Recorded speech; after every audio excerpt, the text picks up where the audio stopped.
Students, आज हम class 10th science में चैप्टर लाइफ प्रोसेस का रेस्पिरेशन पार्ट डिस्कस करेंगे। Okay, let's started.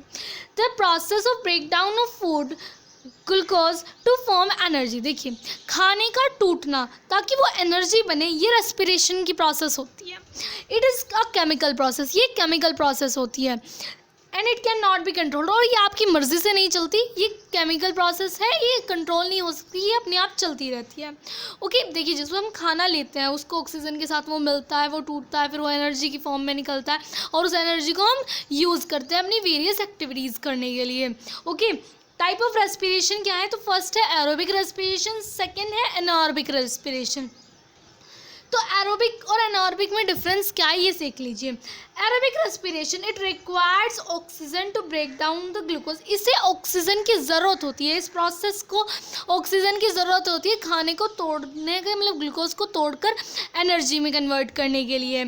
और एनारोबिक में क्या होता है? It do not required the oxygen for the break down of glucose. इसको ऑक्सीजन की ज़रूरत नहीं होती। ओके, एंड प्रोडक्ट जो एरोबिक का बनता है वो होता है एनर्जी रिलीज होती है, वाटर रिलीज होता है और कार्बन डाइऑक्साइड रिलीज होता है। एंड प्रोडक्ट जो एनारोबिक का होता है वो होता है एनर्जी, इथेनॉल और कार्बन डाइऑक्साइड। देखिए, इसमें वाटर रिलीज होता है, इसमें इथेनॉल रिलीज होता है, इसमें वाटर रिलीज नहीं होता। Large amount of energy provide during aerobic respiration. जो एरोबिक रेस्पिरेशन होता है, जैसे हमें ऑक्सीजन की ज़रूरत पड़ती है अपनी रेस्पिरेशन प्रोसेस को पूरा करने के लिए, तो हमारे अंदर ना large amount of energy produce होती है। अब जैसे बैक्टीरियाज होता है, अमीबा होता है, इन सब के लिए इन्हें ऑक्सीजन की ज़रूरत नहीं होती, इसलिए small amount of energy produced होती है।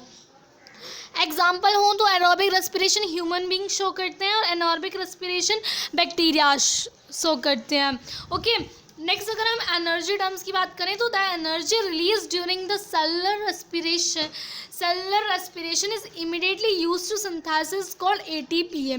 देखिए, जो एनर्जी रिलीज होती है ड्यूरिंग द रेस्पिरेशन वो एकदम से चेंज हो जाती है, ATPA के फॉर्म में सिंथेसाइज्ड हो जाती है, which is use as fuel for all the other activity in the cell. Okay, वो एनर्जी जो है वो ATP के फॉर्म में हो जाती है, ताकि उसको हम यूज़ करते हैं एज अ फ्यूल, मतलब एनर्जी फ्यूल की तरह यूज़ करते हैं अपनी बाकी एक्टिविटीज़ को करने के लिए।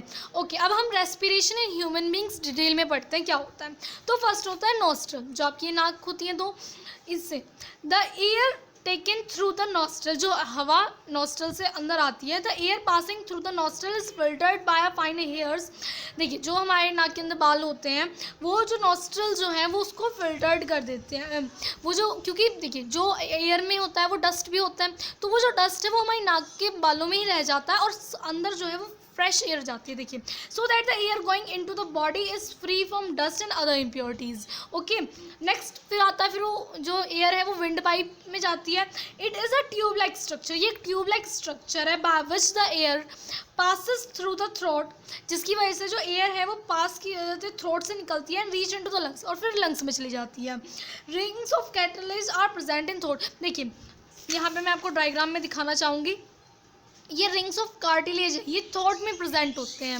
ओके, ये इनका क्या रोल होता है? दे ensure that air passes through not collapse. ये होता है जब देखिए एयर, मान लीजिए आप सांस अब बाहर ले रहे हो, उसके बाद तो ये कोलैप्स हो जाएंगे, सिकुड़ जाएंगे, तो ये कार्टिलेज इनको सिकुड़ने नहीं देते, क्योंकि ताकि इंसान मरे नहीं। अगर ये सिकुड़ जाएंगे तो दोबारा एयर कैसे आएगी इसके अंदर, इसलिए इनका ये बहुत इंपॉर्टेंट होता है, बहुत अच्छा रोल प्ले करते हैं। नेक्स्ट, अब लंग्स के बाद, अब ये लंग्स कार्टिलेज से इधर आ गई। नेक्स्ट फिर आती है bronchi. Wind pipe divide into two pipes which for the entry of air into both lungs. अब जो ब्रोंकाई है वो दो पार्ट्स में निकल जाती है, एक ये रहा, एक ये रहा, दोनों लंग्स में अंदर, दोनों लंग्स में चली जाती है।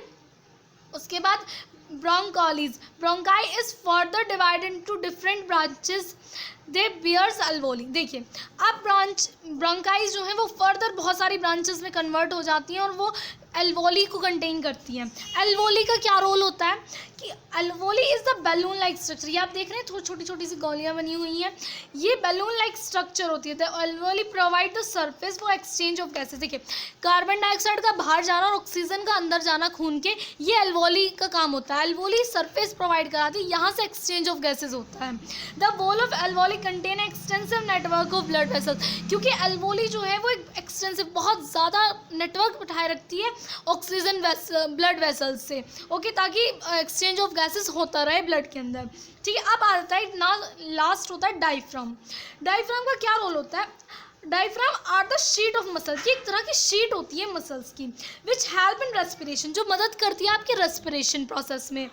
When we breathe we lift our ribs and flutter out over diaphragm. देखिए, जब हम सांस लेते हैं तो ऊपर को उठते हैं, यानी कि हमारी डायफ्राम जो है वो अपलिफ्ट होता है, and the chest cavity become larger, और हमारी जो चेस्ट कैविटी होती है वो बड़ी हो जाती है।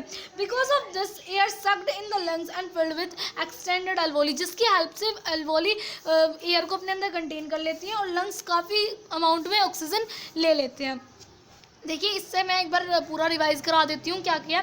आपने यहाँ से नोस्ट्रल से एयर ली, उसके बाद थ्रोट से रिंग ऑफ कार्टिलेज से गुजरी, फिर ये दोनों पार्ट्स में, दोनों अलग अलग लंग्स में चली गई। यहाँ पे अल्वोली, ब्रोंकाइज मीन्स डिफरेंट पार्ट्स में होगी। अल्वोली होती है जो कि ब्लड वेसल से बिल्कुल तरीके से कनेक्ट होती हैं, और वहाँ से फिर एक्सचेंज ऑफ गैस होता है। ये डायफ्राम होता है जो हेल्प करता है ताकि ज़्यादा से ज़्यादा एयर अल्वोलीज में और लंग्स में भर जाए।